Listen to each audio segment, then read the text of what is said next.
Welcome to online biochemical student. और मैं हूं हिमांशु कुमार और हम लोग पढ़ रहे हैं सॉलिड स्टेट।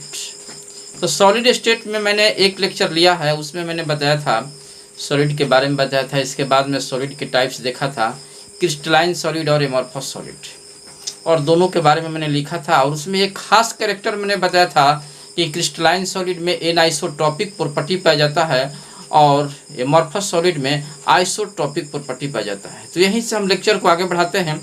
ये जो बताए थे आपको कि एनाइसोट्रॉपिक प्रॉपर्टी क्या होता है और आइसोट्रॉपिक प्रॉपर्टी क्या होता है, तो देखिए आप लोग इसके आगे क्या होता है। रेडी हो जाइए। ओके, देखिए मैंने कहा था कि क्रिस्टलाइन सॉलिड में एनाइसोट्रॉपिक प्रॉपर्टीज पाया जाता है और एमॉर्फस सॉलिड में आइसोट्रॉपिक प्रॉपर्टीज।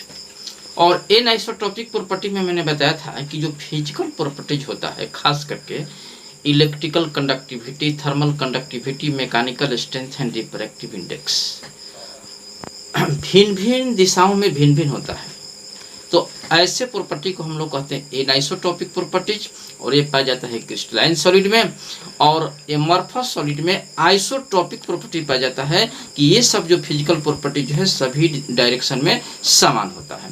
तो देखिए यही बात मैंने लिखा है यहाँ पर।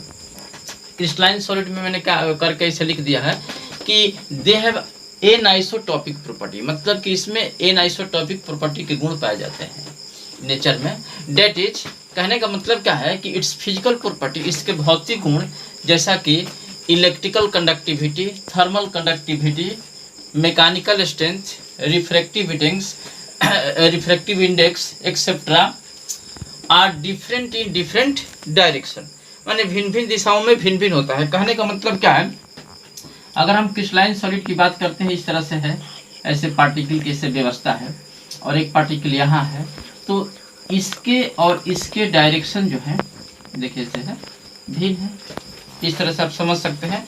कहने का मतलब कि भिन्न भिन्न डायरेक्शन में भिन्न भिन्न होगा, तो इस प्रकार के मतलब कि प्रॉपर्टीज को हम लोग क्या कहेंगे, एन आइसोट्रॉपिक प्रॉपर्टीज कहेंगे। और याद रखिएगा कि an isotropic property crystalline solid में पाया जाता है। तो आपसे कोई सवाल यही करेगा कि एन आइसोट्रॉपिक प्रॉपर्टी किस में पाया जाता है, पहला क्वेश्चन, तो आपको जवाब देना है क्रिस्टलाइन सॉलिड में। दूसरी बात कि इसमें जो फिजिकल प्रॉपर्टी भिन्न भिन्न डायरेक्शन में जो भिन्न भिन्न होता है, तो वो कौन सा प्रॉपर्टी है खास करके, तो आपको याद रखना होगा electrical conductivity, thermal conductivity, mechanical strength and refractive index. तो इस रिस्पेक्ट में देखा गया है कि इसके डायरेक्शन जो है भिन्न भिन्न डायरेक्शन में भिन्न भिन्न होता है, अतः इसको एनाइसोट्रॉपिक प्रॉपर्टी कहा जाता है और एक क्रिस्टलाइन सॉलिड में मिलता है। ठीक इसका उल्टा होता है आइसोट्रॉपिक प्रॉपर्टी, मतलब कि फिजिकल प्रॉपर्टी जो है सभी दिशाओं में एक समान होता है। तो उसी बात को मैंने यहाँ लिख दिया है एमॉर्फस सॉलिड में कि दे हैव आइसोट्रॉपिक प्रॉपर्टी। याद रखिएगा इसमें कैसा प्रॉपर्टी होता है, आइसो, आइसो माने समान, ट्रॉपिक माने डायरेक्शन इन नेचर। कहने का मतलब क्या है कि it's physical properties like electrical conductivity, thermal conductivity, वही बात, mechanical strength, refractive index etcetera are same in all direction, सभी दिशाओं में एक समान होता है।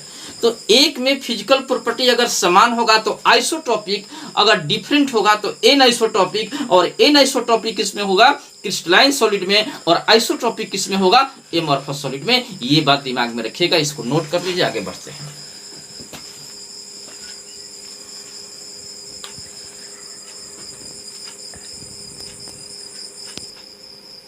हाँ देखिए, मैंने बताया था कि क्रिस्टलाइन सॉलिड जो होता है वो ट्रू सॉलिड होता है, ध्यान से सुनिएगा। और एमॉर्फस सॉलिड जो होता है वो फाल्स सॉलिड, जिसको सीडो सॉलिड कहते हैं, और उसी को सुपर कूल लिक्विड भी कहा जाता था। तो हम यहाँ पर ट्रू सॉलिड की बात कर रहे हैं, क्रिस्टलाइन सॉलिड की बात कर रहे हैं हम लोग। तो ट्रू सॉलिड में यानी क्रिस्टलाइन सॉलिड के क्लासिफिकेशन में उसके चार भाग होते हैं। एक होता है आयनिक सॉलिड, दूसरा होता है कोवैलेंट सॉलिड और मोलिकुलर सॉलिड, और एक लास्ट होता है मेटालिक सॉलिड। तो आप समझिए इस बात को। मैंने बताया था कि सॉलिड के जो कॉन्स्टिट्यूएंट पार्टिकल्स होते हैं एटम, मोलिकुल्स और आयन होते हैं। तो जो भी क्रिस्टलाइन सॉलिड के टाइप्स होंगे उसी एटम मोलिक्यूल साइन में ही कॉन्स्टिट्यूटेड पार्टिकल इसका होगा। तो ठीक उसी तरह से हम देखें इस बात को कि जो क्रिस्टलाइन सॉलिड है, क्रिस्टलाइन सॉलिड का जो पहला टाइप्स जो आयनिक सॉलिड है, तो आयनिक से स्पष्ट है कि इसमें आयन, आयन का मतलब क्या, कैटायन और एनायन। तो कैटायन और आयन इसका मतलब कि कॉन्स्टिट्यूएंट पार्टिकल इसके आयन होंगे और आयन में क्या होगा, एक कैटायन और दूसरा एनायन होगा। दूसरी बात कि अगर कैटायन और एनायन होगा, एगो प्लस एगो माइनस होगा, तो दोनों के बीच में कैसा फोर्स काम करेगा, कूलम्बिक फोर्स। इसको इलेक्ट्रोस्टैटिक फोर्स कहा जाता है क्योंकि एक तरफ प्लस दूसरी तरफ माइनस है, तो Q1 Q2 बटा में R²। ऐसा आपको फार्मूला एक बताया था कि F बराबर 1/4πε0 × Q1 Q2 बटा में R²। मतलब कि F जो है R² के इन्वर्सली प्रोपोर्शनल होता है और स्ट्रॉन्ग कूलम्बिक फोर्स इसमें कार्य करेगा।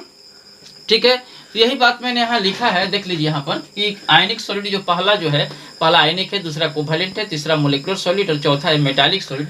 तो आयनिक सॉलिड में पहली बात कि the constituent particles have ion, इसके कॉन्स्टिट्यूएंट पार्टिकल में क्या पाया जाता है, आयन्स होते हैं। आयन में कैटायन एनायन। तो पहली बात दिमाग में रखिएगा कि आयनिक सॉलिड के कॉन्स्टिट्यूएंट पार्टिकल आयन और स्ट्रॉन्ग फोर्स होगा इसमें, देव स्ट्रॉन्ग आयनिक बॉन्ड, इसमें आयनिक बॉन्ड होगा, स्ट्रॉन्ग आयनिक बॉन्ड होगा।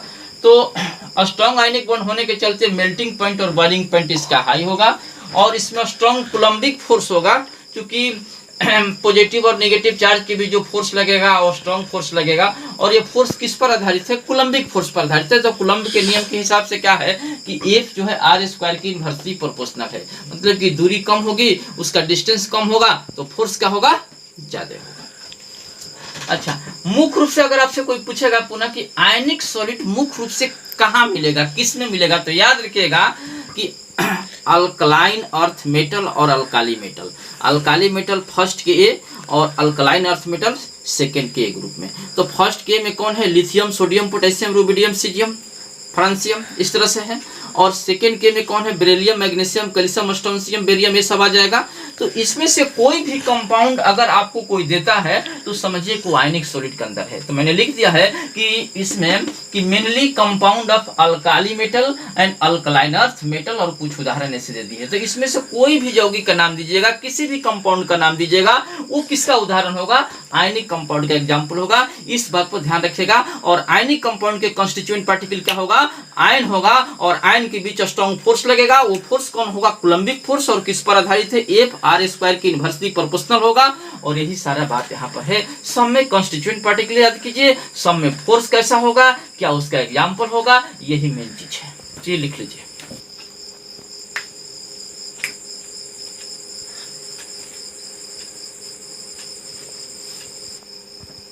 तो देखिए दूसरा इसका टाइप है कोवैलेंट सॉलिड। तो कोवैलेंट सॉलिड में मुख्य रूप से जो कॉन्स्टिट्यूएंट पार्टिकल्स होता है वो एटम होता है। याद रखिएगा, सबका कॉन्स्टिट्यूएंट पार्टिकल आपको याद रखना है। और अंत में यही देखिएगा कि एटम मॉलिक्यूल साइन मैंने जो शुरू में बोला था कि सॉलिड के जो कॉन्स्टिट्यूएंट पार्टिकल्स होते हैं वही सब मिला जुला करके हर जगह है। तो कोवैलेंट सॉलिड के कॉन्स्टिट्यूएंट पार्टिकल एटम्स होते हैं। और कोवैलेंट सॉलिड को याद रखिएगा किसको, नेटवर्क सॉलिड के नाम से भी जाना जाता है, क्योंकि इसमें पाए जाने वाले जो मॉलिक्यूल होते हैं 3 डायमेंशनल नेटवर्क बनाता है। तो 3 डायमेंशनल नेटवर्क के फलस्वरूप क्या होता है, उसके मेल्टिंग पॉइंट और बॉइलिंग पॉइंट बहुत हाई हो जाता है। और इस तरह के खास करके आपको डायमंड में देखने को मिलता है, सिलिकॉन कार्बाइड में देखने को मिलता है। ठीक है, और सबसे बड़ी चीज़ है कि डायमंड तो काफ़ी हार्ड होता है, तो ये हार्ड होते हैं। और लेकिन इसमें से खास एग्जांपल है जो बहुत सॉफ्ट होता है। और चूंकि पहली बात है कि अगर ये हार्ड होता है तो ये तो पुअर कंडक्टर हो जाएगा। लेकिन जहां अगर कोई सॉलिड इसमें से सॉफ्ट मिलता है, जैसा कि ग्रेफाइट, तो ग्रेफाइट सॉफ्ट होता है, तो सॉफ्ट होने के चलते वो गुड कंडक्टर हो जाता है। तो यही सारी बात मैंने यहाँ लिखा है। मेन बात को मैंने ये बात दिमाग में रखना है। इसे कोवैलेंट सॉलिड है, इसको नेटवर्क सॉलिड के नाम से जाना जाता है। याद रखिएगा। तो आपसे कोई पूछेगा कि नेटवर्क सॉलिड किसके एग्जाम्पल आता है, किसके अंदर आता है, तो आप कहेगा कि कोवैलेंट सॉलिड के अंदर आता है। क्यों, क्योंकि दे हैव 3 डायमेंशनल नेटवर्क। इसमें 3 डायमेंशनल नेटवर्क पाए जाते हैं, जैसा कि डायमंड एंड सिलिकॉन कार्बाइड में मिलता है। और इसके कॉन्स्टिट्यूएंट, अगर डायमंड की बात करते हैं तो इसके कॉन्स्टिट्यूएंट पार्टिकल कार्बन है, लेकिन टोटल अगर कार्बन क्या है, एटम है। तो टोटली अगर हम कोवैलेंट सॉलिड की बात करते हैं तो उसके कॉन्स्टिट्यूएंट पार्टिकल की बात अगर कोई करेगा तो कहेगा कि एटम है। मतलब कि कोवैलेंट सॉलिड के कॉन्स्टिट्यूएंट पार्टिकल एटम हो गया। लेकिन अगर डायमंड की बात किया जाए तो अगर कोई डायमंड में अगर एटम की बात करते हैं तो कौन सा एटम है, तो कार्बन है। डायमंड में कॉन्स्टिट्यूएंट पार्टिकल जो एटम हुआ वो एटम कौन है, कार्बन। लेकिन कोई भी है तो मतलब कि एटम ही रहेगा। दूसरी बात कोवैलेंट बॉन्डिंग इसमें पाया जाएगा, ये हार्ड होगा और हार्ड होने के चलते पुअर कंडक्टर ऑफ इलेक्ट्रिसिटी होगा। तो लेकिन एक ऐसा है एक्सेप्शन में, ग्रेफाइट जो है जो सॉफ्ट होता है, मैंने यहाँ लिख दिया है सॉफ्ट, तो और ये गुड कंडक्टर होता है, सॉफ्ट होने के चलते गुड कंडक्टर होता है। और कुछ खास एग्जांपल में जैसे diamond, quartz, graphite and silicon, ये सब याद रखिएगा। तो इतने याद रखिएगा कि डायमंड इसके मुख्य एग्जांपल है, सिलिकॉन कार्बाइड इसके मुख्य एग्जांपल है, ग्रेफाइट जो होता है सॉफ्ट होता है, बाकी हार्ड होता है। तो जो हार्ड होता है वो पुअर कंडक्टर होता है, लेकिन ग्रेफाइट सॉफ्ट होता है, देयरफॉर गुड कंडक्टर होता है। दूसरी बात है मोलिकुलर सॉलिड में, तो नाम से स्पष्ट है कि अगर मोलिकुलर सॉलिड की अगर कोई बात करता है तो उसके कॉन्स्टिट्यूएंट पार्टिकल क्या हो सकते हैं, मोलिकुल्स। तो अब सवाल उठता है कि मोलिकुल्स अक्सर किस तरह के मोलिकुल है, इसमें कौन कौन से मोलिकुल्स भाग लेंगे। तो पहली बात है कि नॉन पोलर मोलिकुलर सॉलिड, एक सॉलिड ऐसा होगा जो नॉन पोलर मोलिकुलर सॉलिड होगा। दूसरा कौन होगा, पोलर मोलिकुलर सॉलिड। और तीसरा कौन होगा, हाइड्रोजन बॉन्डेड मोलिकुलर सॉलिड होगा। अब जरा सोचिए, आपको मैंने केमिकल बॉन्डिंग पढ़ाया था, तो नॉन पोलर और पोलर मोलेकुल में मैंने क्या दिखाया था, वहां पर van der Waals force create होता है। नॉन पोलर मोलेकुल के बीच जो वान डेर वाल्स फोर्स होता है, एक बार केमिकल बॉन्डिंग भी कॉपी प्लॉट करके देख लीजिएगा कि जो नॉन पोलर मोलेकुलर सॉलिड जो होता है वहां पर लंदन फोर्स या डिस्पर्शन फोर्स क्रियाशील होता है, क्योंकि वो दो नॉन पोलर के बीच में फोर्स क्रिएट होता है और सबसे कमजोर फोर्स होता है। अभी भी आपको पता है, मैंने बताया भी था कि वान डेर वाल्स फोर्स सबसे कमजोर होता है। दूसरी बात कि इसमें पोलर मोलिकुलर बीच कहने का मतलब है कि दो मोलिकुल ऐसे होंगे, मतलब कि डाइपोल के रूप में, प्लस माइनस के रूप में, तो वहां पर खासकर जैसे HCl है इस तरह से, तो इस तरह से जो HCl के बीच में जो फोर्स क्रिएट होगा तो वो होगा पोलर मोलिकुलर होगा। और पोलर मोलिकुलर को हम क्या कह सकते हैं, डाइपोल इंटरेक्शन कह सकते हैं, और ये भी वान डेर वाल्स फोर्स ही है। तो मैंने यहाँ लिखा है, यहाँ पर देख लीजिए कि कंस्टिट्यूएंट पार्टिकल इसके मोलिकुल से non polar molecular solid and polar molecular solid, ये वान डेर वाल्स फोर्स के अंदर आता है। तो वान डेर वाल्स फोर्स में एक जो ऊपर वाला होता है ये लंदन फोर्स या डिस्पर्शन फोर्स के नाम से जाना जाता है, और जो दूसरा है डाइपोल इंटरेक्शन के रूप में जाना जाता है। कॉपी प्लॉट कर देखिएगा केमिकल बॉन्डिंग का, हाइड्रोजन बॉन्डेड मोलिकुलर सॉलिड जिसमें हाइड्रोजन बॉन्ड पाया जाएगा।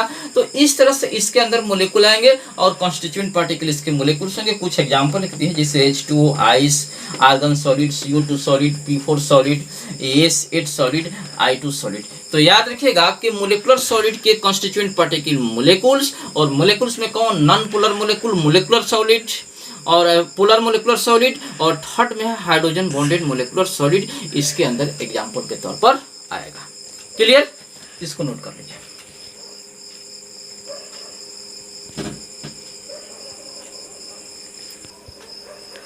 हाँ, तो देखिए क्रिस्टलाइन सॉलिड के जो चौथा भाग है उसके चौथा टाइप से मेटालिक सॉलिड।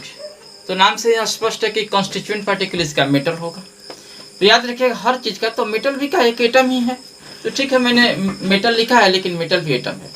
तो कॉन्स्टिट्यूएंट पार्टिकल मेटल, और इसमें कौन सा बॉन्ड होगा, मेटालिक बॉन्ड। तो मेटालिक बॉन्ड जहां होगा उसमें सबसे ज्यादा फोर्स ऑफ अट्रैक्शन लगता है, तो स्ट्रॉन्ग इलेक्ट्रोस्टैटिक अट्रैक्शन होगा।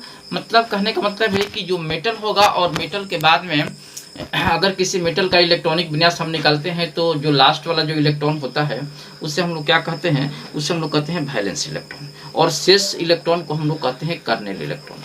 तो यहाँ पर देखिए जैसे कि ये सोडियम है, तो ये सोडियम मैंने इसका 11 होता है एटॉमिक नंबर, तो ये 1s2 2s2 2p6 और ये 3s1 है। तो ये वैलेंस इलेक्ट्रॉन है, और इसके पहले वाला इलेक्ट्रॉन को कर्नेल कहते हैं।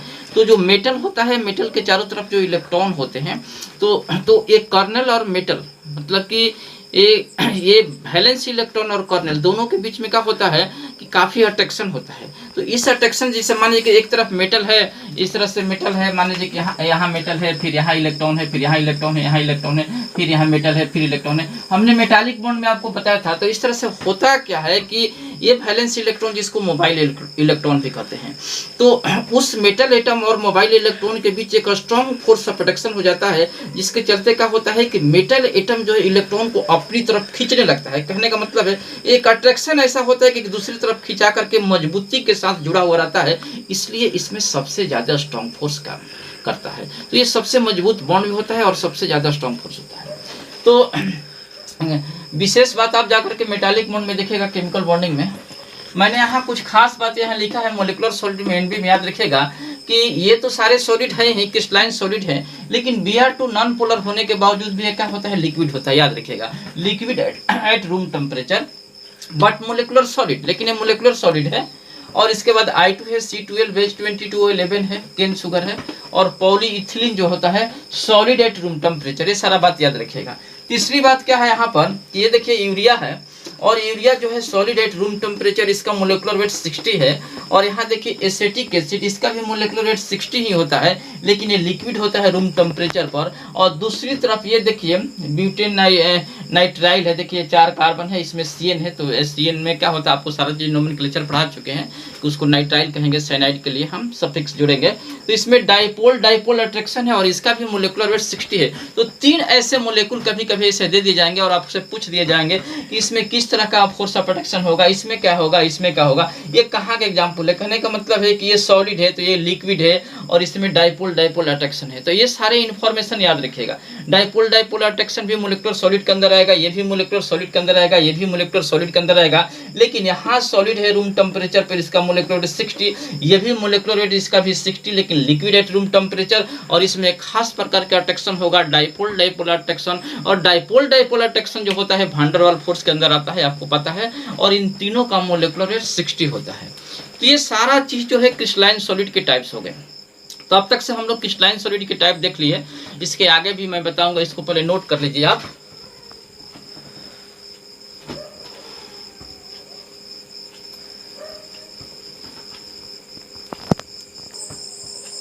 हाँ तो चलिए तो अब तक से हम क्रिस्टलाइन सॉलिड के बारे में पढ़ा दिए, ये क्रिस्टलाइन सॉलिड के टाइप्स पढ़ा दिए।